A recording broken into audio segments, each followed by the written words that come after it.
The Oklahoma City Thunder helped push through the James Harden trade. Why did Sam Presti get involved in this one? Plus, this game tonight against the Pelicans is a return to the NBA spotlight for Oklahoma City and your mailbag questions on today's show. You are Locked On Thunder, your daily Oklahoma City Thunder podcast. Part of the Locked On Podcast Network, your team every day.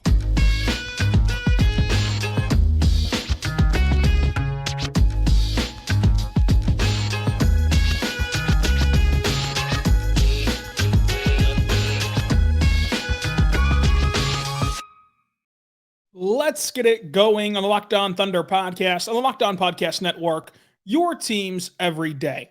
I am your host, media member, and editor-in-chief over at thunderousintentions.com, Rylan Stiles. Follow me on Twitter at Rylan_Stiles. Follow the show on Twitter at LOThunderPod. Email the show, LOThunderPod@gmail.com. On today's show, brought to you by FanDuel, we're diving into the Oklahoma City Thunder making another trade, pushing through the James Harden trade as a third team, acquiring more draft picks, what's going on with that situation. Plus, we're going to have the interesting game preview of this Pelicans matchup back on national television inside the Paycom Center, which will be a lot of fun, and your mailbag questions. If you want to become a Locked On Thunder insider and get behind-the-scenes tidbits from practices, shoot-arounds, games, and also a direct line to the show, you can do that at subtext.com/LockedOnThunder. I also really appreciate everyone for making us your first listen every single morning, every single day. We're here for you, talking Thunder basketball. Subscribe across all podcasting platforms. Today's show is brought to you by FanDuel. Make every moment more at FanDuel right now. New customers get $150 in bonus bets with any winning of the $5 money line. So you can bet on any money line you want to. With the win, you're going to get $150 for your team to win. So go visit FanDuel.com/LockedOn to get started. We're going to get started with the Thunder getting involved in another trade. And so last night, you heard it live on the podcast whenever James Harden, the news broke that he was heading to the Clippers. He had finally gotten his request granted. It was a trade months in the making that had a billion different public wars in it. And James Harden, once again, the best of all time of ever requesting a trade that is undisputed, the GOAT of trade requests. He always lands where he wants to. Dame Lillard, loyal to Portland forever, requests one trade, he's 0 for 1. James Harden is perfect no matter how many bridges he burns, some twice. He's perfect in trade requests. So credit to him as the GOAT of trade requests. But he does get to where he wants to go. To get him there, though, there was a huge bridge to gap. So they needed a third team involved. And Oklahoma City got involved as the third team. Pause right there. This is part of why there is no such thing as too many picks. I'll continue to use the money analogy. I would love for someone to walk up to you and want to give you $100 a day. And I would love for you to say no. I'd love for someone to walk up to you and want to give you $100,000 a day. And you say no. I'd love for someone to walk up to you and say, want to give you $100 million a day. And you eventually say, no, I have too much money. And that's not going to happen. And so you're always going to want more money because you can do so much with it. It's better to have money than not have money. It's better to have picks than not have picks. It's not about simply drafting 30 different players. It's about the access and the resources it opens up for you. Same thing with money. It's not about that you can go buy a Lamborghini. It's about what doors open for you as you get more money in life. And so with this, you didn't use these picks to go draft a Kentucky guard. You use these picks to maneuver the NBA waters, to allow a trade to go through, and you use it to checkmate and kick the can down the road on some more picks. So first of all, just as money can turn into more money, picks can turn into more picks later down the line whenever you more so want to use them, and you can kind of reinvest them and get them back. And so that's exactly what the Thunder did. They traded 2026 pick to Philadelphia, and it's going to be the least favorable of the Clippers, Thunder, and Rockets top 4 protected pick in the 26 draft, obviously. And they're going to get back for doing that a 27 Clippers swap. So what they did is they reinvested this 26 pick and kicked it further out to 27 with that Clippers swap. And now it solidifies that they have extra first rounders from 2026 to 2030. And the difference in keeping your core together is exactly that. It's cost-controlled talent and hitting on cost-controlled talent in the first round. Everyone freaks out about how the Thunder are going to keep these four guys together, and we're only 4 games into these 4 guys playing together, and people are already beating down the door of how can they play together? How are they going to sign? Who are they going to pick to keep? The bottom line is you can keep all 4. There's no rule against keeping all 4. There is no CBA against keeping all 4, and you can look down the road at Denver. We act like Jamal Murray and Nikola Jokic and Michael Porter Jr. and Aaron Gordon are playing for peanuts, like they're a minor league baseball team in Southern Georgia. They're not playing for peanuts, folks. You can go to Spotrac, you can find their contracts. They're not playing for free. But you can keep 4 guys together. The thing is, you've got to find your Peyton Watson. You've got to find your guys in the draft. You've got to find those guys like Strothard. You've got to find your cost-controlled talent and how you win on the margins, your Christian Browns. You've got to find those guys. And that's how you keep a core together, while also keeping a very competitive roster that is filled with some depth on it as well. But those guys aren't playing for free. Those guys are not playing for free. And sure, they had to let Bruce Brown go walk to Indiana. You're perfectly fine with that if you're Denver to keep those 4 together. But to do that, you have to hit on first-round picks. And to hit on first-round picks, you have to have first-round picks. And you're going to need likely more than a couple chances at it because you're bound to miss on a couple first-rounders. So, in general, yes, you need these first-round picks to pick them, but they also allow you to do other things. The Thunder also now control the Clippers picks in 24, 25 swap, 26 it's a protected pick, 27 it's a swap. So you've kind of now checkmated the Clippers into like this has to work. There's not really another big move the Clippers can go make even with help from a third team. And you would now control their picks for whenever they do reposition. If there's no real point to reposition if you're the Clippers, you've got to go all in on this squad because the Thunder own your picks and your future picks. And so it is a high reward, no risk play from Sam Presti. You move a pick down the road, the draft, like 1 year down the road in the draft, and you just continue to amass, of course, assets and valuable assets at that. And you're banking on that 27 Clippers pick being really good. You're banking on the fact that the Clippers are building a core that's centered around Paul George, Kawhi Leonard, injury-prone guys, centered around Russell Westbrook and James Harden, aging guys, and then aging core in general when you factor all of them in. In 2027, the Thunder should be better than the Clippers. Like they just should be. And so that swap, if nothing else, could benefit you some spots. And that's the difference. How many times have you seen Devin Booker or anyone where the guy you want goes right before your pick? And if you could have swapped, it would have been a really good deal. So it is a good trade for the Thunder. It's not like earth-shattering, but it's just another shining example of you can never have too many picks. You just can't. The Thunder have given away first-round picks each of the last 2 years to Denver, and it was not because they didn't have enough spots to put them. Denver got Peyton Watson by trading JaMychal Green and a future draft pick, 2027, I believe, for that 30th overall pick that year, and they got Peyton Watson from it. The Thunder could have drafted someone at 30 and used them on this team. Sure, you might have ended the Poku experiment a year early. You might have ended the Jeremiah Robinson experience a year early. You might have had to make a move like that, but you really wouldn't have had to do that even, much less anything more dramatic than that. So, the Thunder have already begun repositioning picks without running out of roster spots. So you can always reposition this stuff. And again, as you sign this young core, which there's no law against it, but of course they have to be willing to sign. As you re-sign this young core, the basis of your team being successful is going to be how you draft in 2026, how you draft in 2027, how you draft in these upcoming years and restart that clock on very cost-controlled but talented players. You look at Case and Wallace. You draft a version of Case and Wallace who can play right away in 2027 as these guys are hitting their prime and as these guys are ready to compete for championships.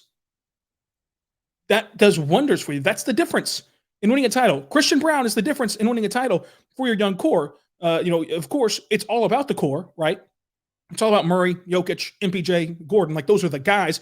But Christian Brown, very important in winning that finals last year. So you got to find your guys like that. And to do that, you got to have picks. And so it's better to have more picks than less picks. And then as the last point, again, with these picks, you can simply attach them. They're more than just picking a college player or an international player. You can attach them to bad contracts and move on from them. You can combine them and trade for a guy if you want to, especially those second-round picks. How many times at the deadline do we sit here and we look around and say, how did that good veteran player just go for a couple seconds? You know how many couple second good veterans the Thunder can get at the deadline from now until the end of time? Pretty much all of them, if they wanted to. So the Thunder are in a great spot, and these picks continue to look really good, and they continue to find ways to make it work with having too many picks. So we'll talk more about the Thunder with their incredibly interesting national television matchup with the New Orleans Pelicans all coming up. I do want to say right now about our good friends over at FanDuel, because it is the perfect time to be on FanDuel. I'll tell you why. You should go to FanDuel.com/lockedon.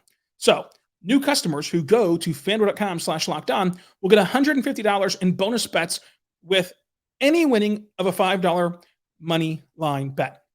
So a money line bet is just who's going to win.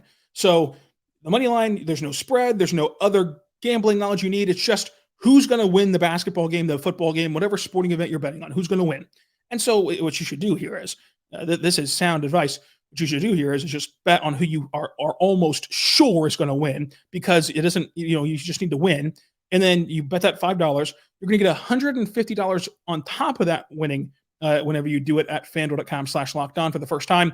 And it's the perfect time for FanDuel because everything's in action right now. This weekend could be really good if the Rangers do not close it out in Arizona tonight. You could have college football, NFL, NBA basketball all on at the same time, with NHL, of course. What a weekend it's setting up to be. And so FanDuel has you covered for all of the sporting action, including spreads, player props, over-unders, and more. Go there right now to FanDuel.com/lockedon. Make your $5 moneyline bet, and you get $150 in bonus bets back on that win. Check it out today. It's the official partner of the NFL and Locked On. We're back on Locked On Thunder podcast, on the Locked On Podcast Network, your team every day. Thank you so much for making us your first listen every single morning, every single day. We're here for you talking Thunder basketball. Folks, the Thunder take on the New Orleans Pelicans today, a year to the day of what should have been their first nationally televised game since the 2019-20 season. We're actually going to get it today in the Paycom Center. So they played on national TV last year for the Miami Heat game, where Eugene Marie starts and the Heat shoot 40 free throws. Reminds me of the 2006 finals, which was the biggest rigged finals of all time. In my personal record book, Dirk Nowitzki, 2 championships, Dwayne Wade, subtract 1. But I digress. We'll talk about that later. But justice for the 06 Mavs. Now, for the Thunder, they played it in South Beach on national television. They played it in La La Land for LeBron's record-breaking night on national television.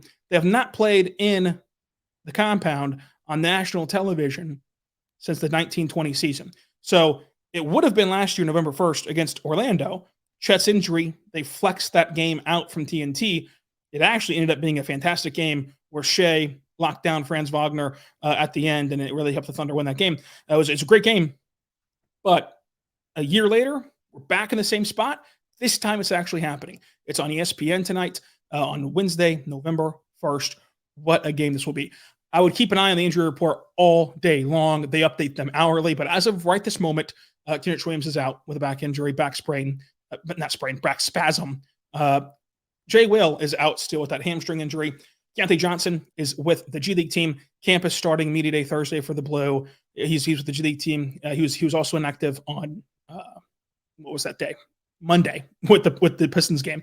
The Pels are listing BI as questionable, and then Jose Alvarado's out, Trey Murphy III's out, and Najee Marshall's out, all with prior injuries before the season.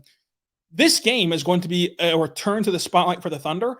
It's going to be the first time that fans get to watch the Thunder. In the case of Bali, some local, but mainly national fans, after hearing all offseason long of like Woj and Bill Simmons and all of their favorite national podcasts hyping up this young Thunder core, talking about how the Thunder are set to take another leap.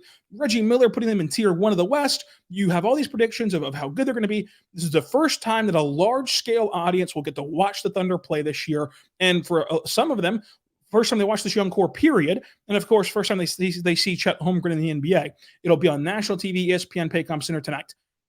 This is also going to be the first time that Zion will play in OKC in front of fans. He's played in the Paycom Center once before, but it was that season where fans were not allowed to attend. That brings us to what to watch for. So, what to watch for? The Thunder handling the size of the Pelicans. And you can look at this like Chet versus Zion, but really, it's Zion and Valanciunas against the Thunder, who, as of this moment, don't have Jay Will and Kenrich Williams. Keep an eye on the injury report as we move forward through the day to see how that all shakes out. But if that remains true, how do the Thunder navigate the waters of Zion versus Valanciunas versus the Thunder, where you have J-Dub and Chet, and then you have the ability to put maybe Chet and Sar lineups together, possibly even Poku lineups together, but Poku has not been good this year and does not appear to be just ready to play NBA basketball. He doesn't seem ramped up after missing training camp in the preseason, so he seems like he's still getting his sea legs under him. So what do the Thunder do against the size of the Pelicans? Then you got to watch for Herb Jones matching up with SGA. Herb Jones is one of the best defenders in the NBA at defending Shai. He really defends Shai as best you can, as best you humanly can.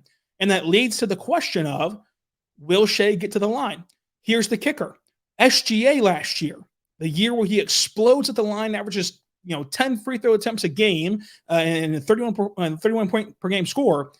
Last year in 4 games versus the Pelicans regular season, 5 free throws, 7 free throws, 9 free throws, 3 free throws. He had 38 games last year with double-digit free throw attempts. Against the Pelicans, 0. So we'll see if he actually does get to the line at an absurd clip against these Pels. So far, he has not. And then the Thunder have to deal with CJ and then maybe BI. BI is questionable. But if you got to deal with both of those guys, plus Zion, plus deal with the size advantage, this New Orleans Pelicans team, which is 2-1 right now, is a force to be reckoned with in this game, especially on ESPN. So a lot to look forward to. This should be a fantastic game. And right now, according to our good friends over at FanDuel, the Thunder are 3.5-point favorites with the over-under set at 25.5 in the Paycom Center. Now, we look forward to the upcoming schedule, and these are the first 5 games for the Thunder this year. So far, the Thunder are 3-1. This concludes a really tough 5-game stretch where, at worst, the Thunder will go 3-2. Now, if you would have looked at this a week ago today, and I told you that the Thunder would go 3-2, you would have signed on the dotted line immediately, because that's a really good outcome when you go on the road to the Bulls, on the road to the Cavs, home with the Nuggets, and then Pistons and Pelicans. So the Thunder have kind of secured the ability to at least weather the first 5 games and play, I would say, good basketball the first 5 games, no matter if they win or lose tonight. If they win this game tonight, though, they have then outpaced where we had them at the beginning of last week. And if you put those weeks together where you continue to outpace expectations, you're going to put together some really successful seasons, obviously, throughout the course of the 82-game stretch. So lots on the line tonight. It's kind of a full circle moment being on November 1st again for the debut of this core on primetime national television like it was supposed to be a year ago. A lot's changed in the last year, but this is still going to be a very fun matchup. It's going to be awesome to watch Zion play and a treat for the home crowd who has not gotten to see him come to town yet and play basketball. Coming up, we're going to answer your mailbag questions. We're back on the Locked On Thunder podcast, on the Locked On Podcast Network, your teams every day. Folks, your questions. First one from @Dylan Goforth and Prosper. What are the odds that Chet Holmgren is truly the Thunder's second option? He's so versatile offensively. I think it's very high. I think that Chet Holmgren is already, as a rookie, at the hardest position to adjust to, making a high impact 4 games in. I think that he is so skilled, and I think he's the most impactful player tangibly and intangibly with the second most skill on the team. So, everything he does is right there at the top of the pecking order behind only Shai. So I think that Chet will, as you progress, be the second option. And that's no knock on Josh Giddey or J-Dub, but Chet is just a different presence and a different player than what they've seen. There's a reason why he was picked second overall, and arguably on some boards was the number one prospect in the class. So I think that with Chet Holmgren, you've seen that come true already in just 4 games. Brianna asks, will J-Dub's attempts go up? He's a versatile scorer.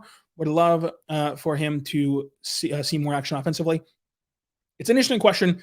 Of course, it's a very small sample size, but so far this year, even with a bit of an offensive clunker in the mix as well, he shot the ball 12 times per game.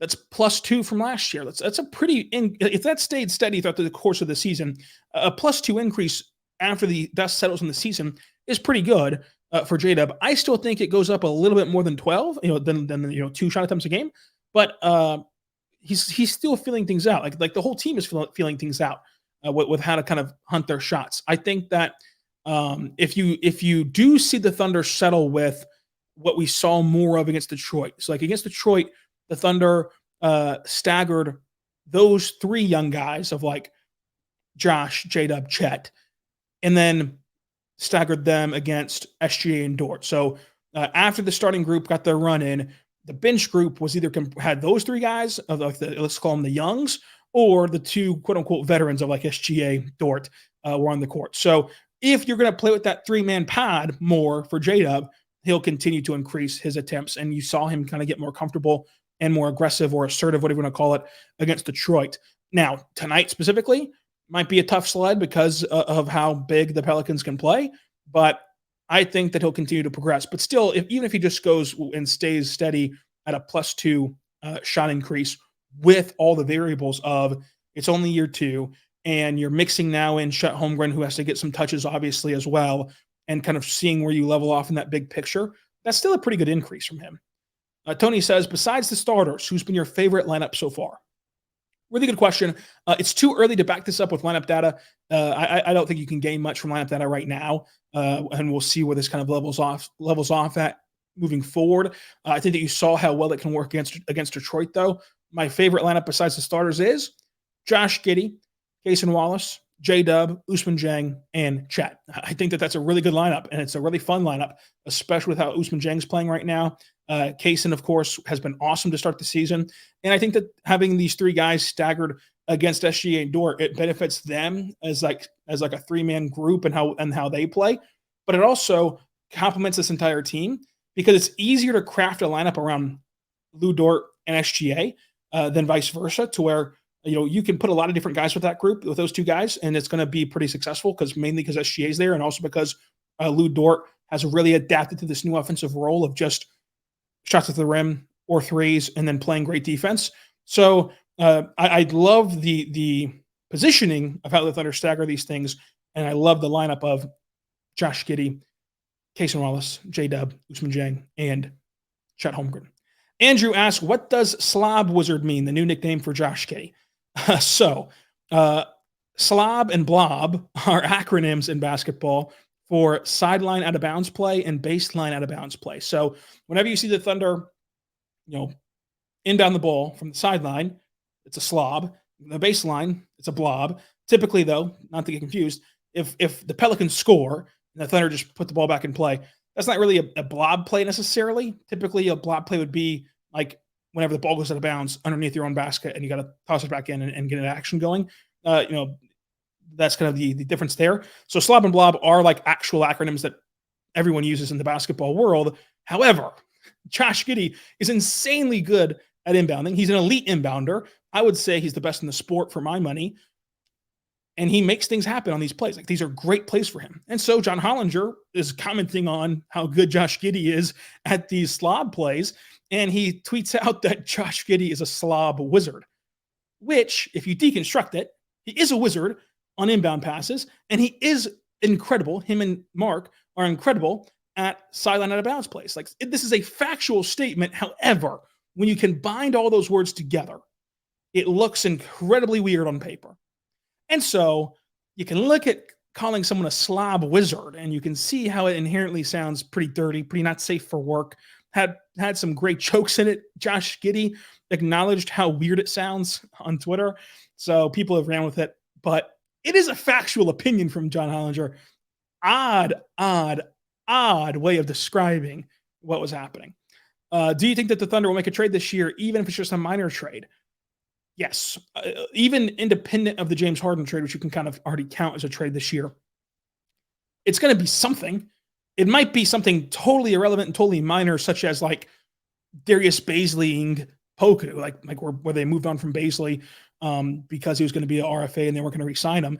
Maybe that happens, but even that knitted you back Dario Saric, who I thought made a difference for the Thunder down the stretch after you acquired a couple of seconds from Boston to send Muscala to Boston. But yeah, something will happen. It might not be this grand, humongous blockbuster trade, but something I guarantee you will happen. Someone asked, why is Sar playing so much? Is it because Jay Will is out? Yes. Sports fan 405. I'm sorry, Sports Hogs fan asked this. Why is Sar playing so much? It is because of the lack of Jay Will and Kenrich Williams. I think that people can at times go too far with like Sar is like playing really well. He's playing serviceable, and you love to have Sar on this two-way deal because there's not many two-way guys who you look at a team that's already shallow in the front court depth, and let's look at this right now. So a team that already lacks front court depth, they have Chet. There's no Jay Will. There's no Kenrich Williams, and Poku is just a non-factor right now. So basically, you have Chet and no one else behind them on the active roster. Your two-way guy, Olivier Sarr, is giving you very valuable minutes to help you win basketball games. That is awesome, and not many two-way contract players would be that good in a break glass in case of emergency standpoint. Now, once you get back Kenrich Williams, once you get back to Jay Will, those minutes are going to be hard to come by because those guys are just simply better than Olivier Sarr. And so I think that let's not go too far on like crowning Olivier Sarr. He still has, of course, things to work on. But if and when things happen this season where you need a big man in the pinch, Sarr's good, and they trust Sarr, and the coaches trust Sarr, the players love Sarr, and Sarr is a really good player for this system, and he has potential to. He's still young enough to like. If you could just get him to play more kind of fundamentally sound defense, because he is a block chaser defensively, he can really kind of complete his game.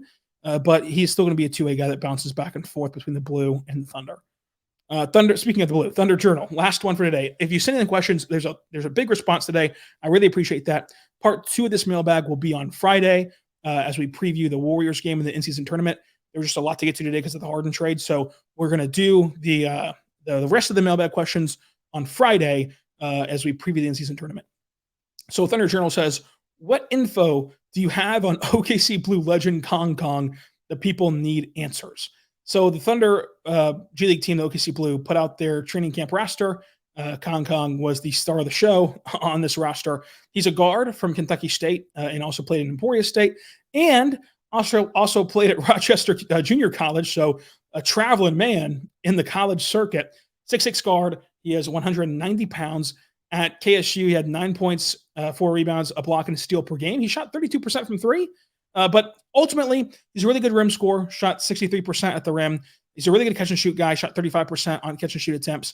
He has good bend to fight through screens and some really nice defensive chops. I think that Cam Woods can make him a really good defender. This is going to be a guy who's like fun to follow because he does some athletic things, and his name is Kong Kong, for goodness sake. But he's like going to be like a really good G League player and not necessarily someone who I think can translate to the NBA, but still awesome to be in the G League and to be a really good G League player. So we'll see how Kong Kong fares. And maybe he can surprise us. Who knows? But he is a really good name. Arguably, though, might not be a top 3 name of that Blue roster. It's a really, really interesting roster for the Blue, name-wise even, much less how good they are. So you can go check that out on Twitter as well at Ryland_Styles. Blue Media Day, like I said, is this week, so we're going to talk to them, and it'll be a lot of fun to reconnect with the Blue, and then the G League season will begin, and we'll have it all for you here on Locked On Thunder as needed. We're also going to have tonight's Pelicans recap here on Locked On Thunder, anywhere you get your podcast from, including on YouTube.